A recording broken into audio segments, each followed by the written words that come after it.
தமிழகத்தில் ஜல்லிக்கட்டை நடத்துவது தொடர்பான வழக்கு விசாரணையை அடுத்த வாரத்திற்கு உச்சநீதிமன்றம் ஒத்திவைத்துள்ளது. இது தொடர்பாக எமது டெல்லி செய்தியாளர் அரவிந்த் தரும் கூடுதல் விவரங்களை கேட்போம். ஜல்லிக்கட்டுக்கு அனுமதி அளித்த மத்திய அரசின் அறிவிக்கையை எதிர்த்து விலங்குகள் நல வாரியம் உள்ளிட்ட அமைப்புகள் தொடர்ந்த வழக்கின் இறுதி விசாரணை இன்று உச்சநீதிமன்ற நீதிபதிகள் தீபக் மிஸ்ரா தலைமையிலான அமர்வு முன்பு இன்று மதியம் விசாரணைக்கு வந்தது.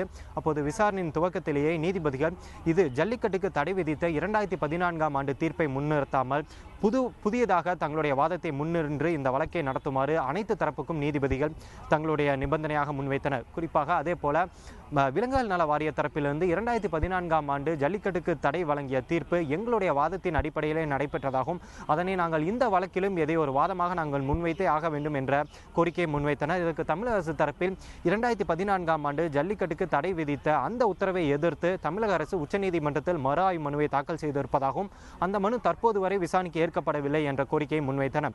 அதே போல இந்த வழக்கின் விசாரணையின் போது நீதிபதிகள் மத்திய அரசிடம் சில கடுமையான கேள்விகளை முன்வைத்தனர். குறிப்பாக இதுபோன்ற ஒரு தொழில்நுட்பம் மிகுந்த ஒரு காலகட்டங்களில் காளைகளை கொண்டு பொழுதுபோக்கு பெற்றேதான் ஆக வேண்டுமா? அப்படி காளைகளை கொண்டு பொழுதுபோக்கு பெற வேண்டுமானால் அவர்கள் கணினிகள் மூலம் இது போன்ற ஒரு என்டர்டெயின்மெண்ட்டை பெறலாமே.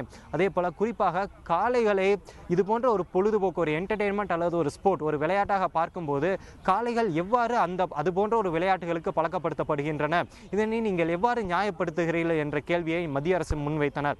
அதே போல தமிழக அரசு தொடர்ந்து இந்த வழக்கில் நாங்கள் 2014ஆம் ஆண்டு உச்சநீதிமன்ற உத்தரவில் பல்வேறு தவறுகள் இருப்பதை சுட்டிக்காட்டி ஒரு மறு ஆய்வு மனுவை தாக்கல் செய்துள்ளோம், அந்த மறு ஆய்வு மனுவையும் உடனடியாக விசாரணைக்கு ஏற்க வேண்டும் என்ற வாதத்தை முன்வைத்தனர். இதனை கேட்ட நீதிபதிகள் தமிழக அரசு தாக்கல் செய்துள்ள மறு ஆய்வு மனுவை இந்த ஜல்லிக்கட்டுக்கு தடை கோரும் வழக்குடன் இணைத்து வரும் புதன்கிழமை, அதாவது அடுத்த வாரம் புதன்கிழமை நவம்பர் 16ஆம் தேதி விசாரணைக்கு ஏற்பதாக நீதிபதிகள் தெரிவித்துள்ளனர்.